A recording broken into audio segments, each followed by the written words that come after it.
Muito bem. Agora que nós vimos os preços em regime de livre mercado, nós vamos ingressar nos preços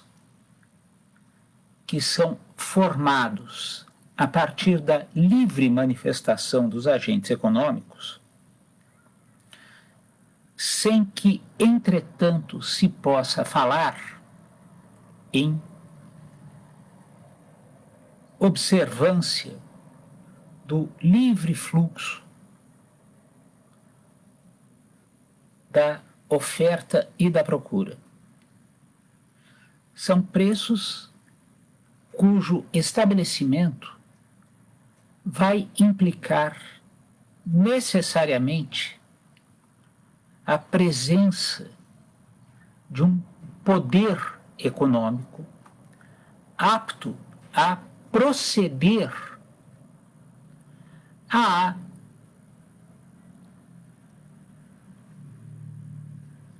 alteração, pois, das posições dos agentes que atuam no mercado. É assim, nós vamos chamar a atenção agora para os denominados preços administrados. Esses preços serão fixados por um agente que tenha suficiente poder econômico para se tornar o referencial em termos da fixação dos preços das mercadorias em curso, que sejam da mesma natureza, sejam os produtos, sejam, por catacrese, os serviços, e que, em razão disto mesmo, tenham a capacidade de promover, inclusive, a alta dos insumos de que se tenham que valer os respectivos concorrentes. A prática dos preços administrados vai conduzir, inclusive, a que se tenha que pesquisar a figura da empresa líder, que será, como dito, a que vai ser estabelecida como referencial para todas as outras praticarem a respectiva política de preços, não raramente estabelecendo-os no mesmo valor. Quando se fala nos preços administrados, imediatamente se vê manifestações do fenômeno da cartelização.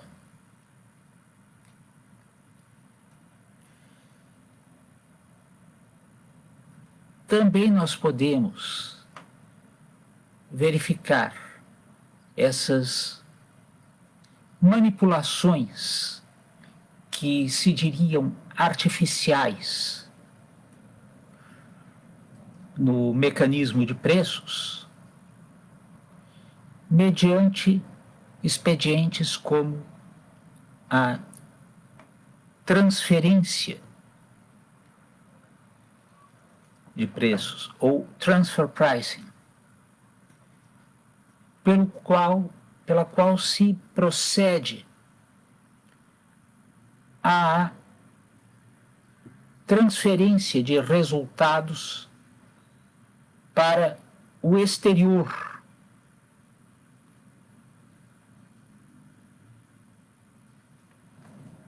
em que se vão manipular nas importações ou exportações realizadas por empresas vinculadas a ela, que sejam sediadas no exterior, ou então que sejam residentes em países com tributação mais favorável. Do que se está falando em última análise? Está se falando em um expediente voltado a maquiar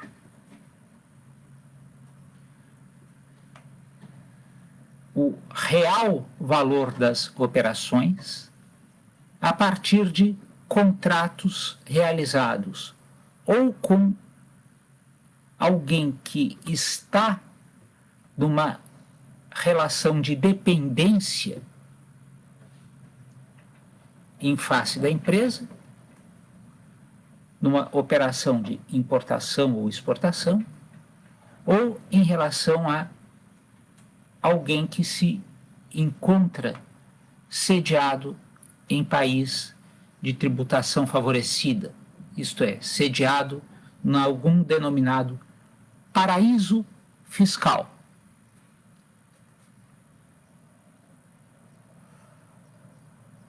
De outra parte, se por um lado o preço, qualquer que seja a forma da respectiva fixação, será apontado, e novamente vem uma interface do direito econômico com o direito tributário. Se, como dito, o preço, qualquer que seja a forma por que é fixado, será a base de cálculo dos denominados impostos indiretos, que seriam aqueles cujo ônus pode ser repassado à pessoa que paga o preço,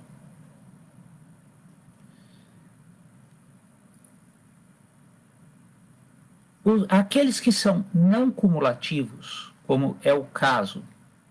do imposto sobre produtos industrializados e o imposto sobre circulação de mercadorias e serviços,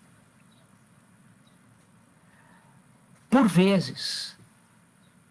em razão deste mecanismo que se volta a evitar que o ônus tributário provoque uma alta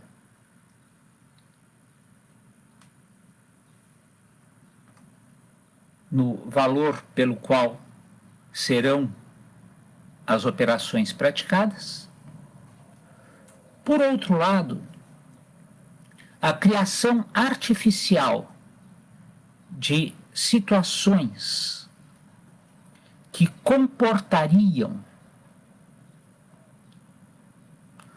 um abatimento que, a rigor, não teria como ocorrer, leia-se, quando se pretenda abater do imposto a ser pago, um imposto que, numa operação de circulação anterior, não tenha sido considerado devido, tem-se também uma das formas de manipulação com os preços, desprezando-se, inclusive, o custo. Então já se vê aqui que nem sempre os preços estabelecidos a partir da atuação dos agentes econômicos privados vai mostrar-se servil aos movimentos do mercado. Por vezes, estes preços vão ser estabelecidos justamente como um expediente voltado a impor-se à vontade do agente privado sobre o mercado. Também nós vamos estar diante de um outro expediente voltado a proteger o agente econômico das flutuações do jogo da oferta e da procura, mediante os contratos para tais compensações, que devem ser de acordo com a Lei 12.543 de 2011 e devem ser registrados em câmaras ou prestadores de serviço que sejam autorizadas pelo Banco Central e pela Comissão de Valores Mobiliários.